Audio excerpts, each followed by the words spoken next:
Yahoo! Hello, hello, hello mga masters and mga ka-G! Kamusta po lahat dyan? Maraming salamat ulit at nandito na naman tayo sa ating All About G, The Green Iguana Daily Vlogs. So ngayon po ay Biyernes, Friday, and it's January 19th. At ayun, continue pa rin tayo sa ating videos All About G. Dahil po yan ang ating bread and butter when it comes po sa ating WH sa YouTube. At ito po, sureball po na wala po itong copyright dahil wala tayong music. Wala po tayong kantahan dito. Ito po ay salitaan lang at tungkol lang po ito kung ano yung pumapasok sa utak ko. Kaya enjoy na po ako sa ganitong setup. So, anong balita po sa inyong lahat dyan? At maraming salamat ulit sa mga nag-join kahapon, kagabi, sa ating premiere promotion, Thursday. At dumarami na talaga tayo sa Team Kuroda. At yan yung ating mission is syempre as a admin, as a leader po ng Team Kuroda ay tayo nagagawa po tayo ng mga paraan para po ay mapalaki pa lalo at mapaganda pa ang programa ng ating team. So, na-invite ko rin po sa mga nandito na wala pong kasamang team, yung mga individual YouTubers lang po, na siyempre kailangan po natin yung supportive at siyempre mababait. Kasi yung nasa Team Kuroda po is mga respectful po yan, mga mababait. Kaya yung mga gusto namin kasama is yung mga katulad din namin na peaceful lang, na walang intriga, walang kadramahan. Kasi dito lang po tayo sa Team Kuroda nagkikita-kita sa ating premiere promotion at kung anong mga event natin. Aside from that, sa GC nag-uusap-usap at hindi naman tayo nagkikita personally pero marami na rin tayong nabuong friendships dito. So far, wala pa namang kinasal na Team Kuroda na para yung Team Kuroda. I hope na, hindi ko lang alam kung meron tayong aabot tayo sa ganyang punto na merong kasamahan tayo na ikakasal. So far, wala pa naman nagka-jowa na para yung Team Kuroda. Hindi naman natin ipinagbabawal yan. Pero malay natin, meron, Siyempre, kung meron talaga, edi tayo maging ninong. Master Worm, handa talagang maging ninong. Basta wag lang kayong matanda pa sa akin. Baka matanda pa kayo sa akin, paano ako maging ninong yan? Siyempre, di ba? So anyways, ang ating event for today, ang ating All About G Daily Vlogs for today, ay magpo-focus po sa yun, kita mo, hindi ko rin alam kung ano yung gagawin natin na talents. O sige, talents naman. Biglang pumasok pa sa utak ko yung talent lang, basta talent lang pumasok sa isip ko. So, I am very grateful and thankful today, January 19th. Sa araw na ito, mamayang hapon at mamayang gabi po ay yung aking anak na si OJ, aka Big Vlogs, ay isa sa mga casts at isa sa mga dancers ng show sa Iloilo. Isang show for cause, isang tawag nito ay event po ng St. Paul University Alumni Association ng Iloilo. Dahil po ay nagse-celebrate po ng alumni ng homecoming po ang St. Paul University ngayong araw na ito. At isa sa mga events po nila ay merong concert at merong Broadway show ang St. Paul University Iloilo. At ang kanilang guest performer ay walang iba kundi ang pride ng Iloilo na si Jed Madela. At si Jed Madela po ay isa sa mga personal friends ko po. Ang kanyang pamilya at aking pamilya po ay very close. At kami din ni Kuya Jed ay close friends din kami. Ang kanyang kapatid ni Kuya Jed na bunsong babae na kapatid. At ang aking best friend ay ako ang matchmake sa kanila. So, yung best friend ko, which ngayon din ay birthday niya. May kambal yung best friend ko, si Paul at saka si Peter. Si Paul yung napangasawa ng kapatid ni Kuya Jed. So, birthday nila ngayon dalawa. Nasa Chicago po silang dalawa. At gumawa din ako ng birthday greetings para sa kanilang dalawa. Mga best friends ko yun nung high school, nung college. Pero isang school din kami nung high school. Pero naging close po kami nung college. And then, yung kapatid po ni Kuya Jed ay kasama ko sa theater. At close friend ko rin yun. At ako po yung ako po yung nag-bridge sa kanilang dalawa. And ngayon ay mag-asawa na po sila. Dalawa na po ang anak nila.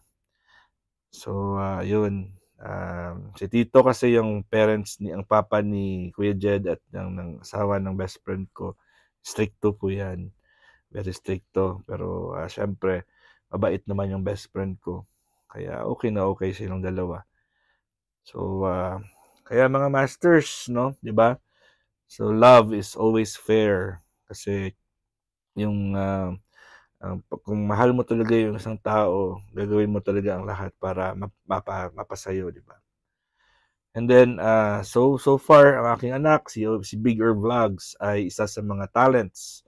Siya po ay sasayaw mamaya. Siya po ay si Little Moana sa Disney Broadway. I think Broadway yun, yung show.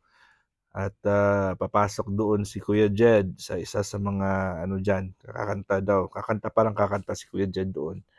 And then, yung anak ko po ay si Little Moana. 2 months ago pa yan nagpa-practice yung kanilang production team.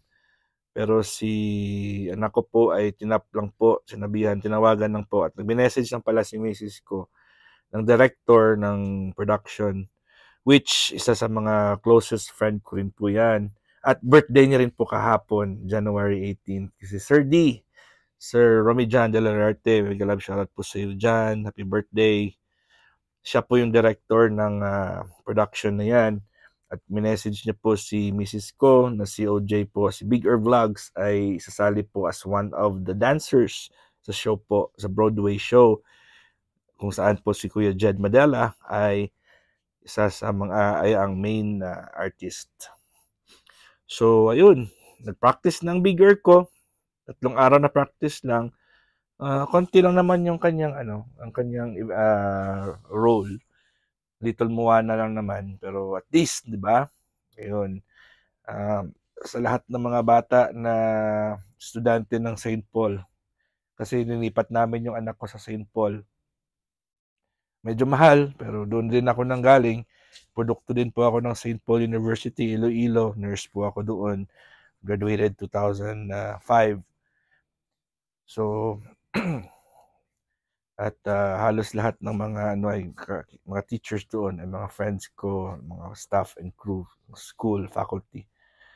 So, isa din po ako sa mga student council ng school for 3 years. Pero ako po ay hindi naman medyo katalinuhan.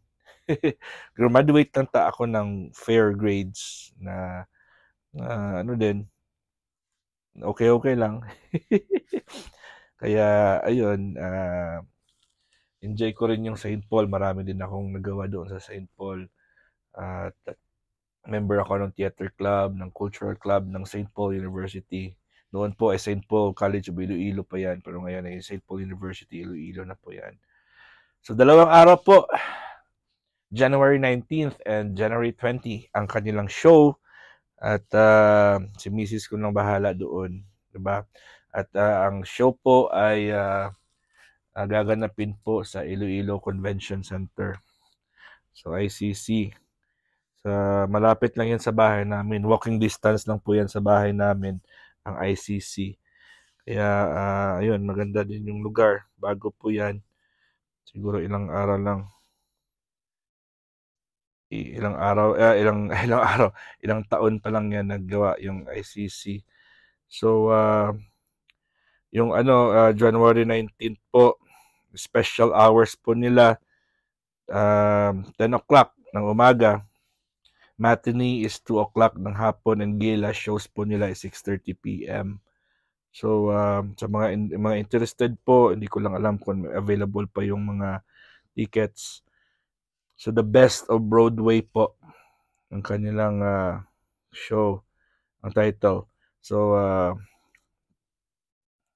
may mga estudyante din, may mga ibang schools din, at open din po yan sa lahat, sa mga gustong manood. So, ito po ay a fundraising show for the Cardinal Daughtery. Sandali po, at mayroon akong message sa cellphone ko. Ito po yung kanilang, ayun. So, si Jed Madela po yung kanilang guest singer. So, ito yung kanilang iba clear. Ayan, yung oras. Okay na, hindi siya clear. Pero syempre, meron siyang for a cause po ito. The Best of Broadway. Ayan. So, sasayaw po dyan yung aking anak na si Big Vlogs. At nagpa-practice na rin po sila. Ilang araw na rin yung practice nila. At mabilis naman kasi si Big ko mag-adapt eh. So, very proud po ako dahil po nababalance po ng aking at na anak yung kanyang mga activities, especially sa school. At ito po ang picture ng isa sa mga nilang mga practices. Diba? Ayan. Ayan po ang aking anak ko. Ayan. Ito po yung aking anak. Ito po siya. Si Big Vlog. Nasa gitna talaga si Big Vlogs.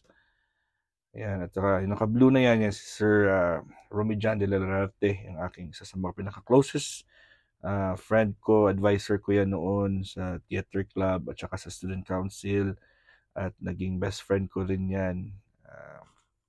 Isa sa pinaka-closest ko na teacher sa St. Paul. Ayun, so enjoy naman yung aking anak. Sumasayaw-sayaw ang anak ko. At ilang mga competitions na rin yung nasalihan po ni Big Vlogs.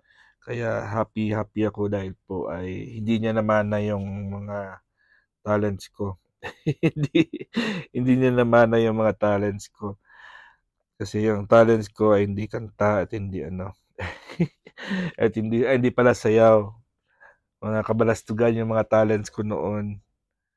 Ayun, so kaya ayun, maraming salamat po sa inyong love and support ngayon sa YT World ko. Dahil ito po yung aking sideline lang, at may natin yung trabaho sa clinic. Kaya lang po tayo, chill lang po tayo sa mga members po ng Team Kuroda. Alam nyo naman, chill lang po tayo. Wag nating seryosohin talaga ang ating YT. Seryosohin naman natin in a way na gawa natin ng mga magandang content, 'di ba? At syempre, continue lang natin na pakikipag-friends sa ibang mga YouTubers. Connect lang po tayo. Yun naman talaga yung mission natin eh. Let's just connect and make friends. Pero syempre, wag to the point na hindi na tayo talaga matutulog at ano na yung health natin. 'Di ba?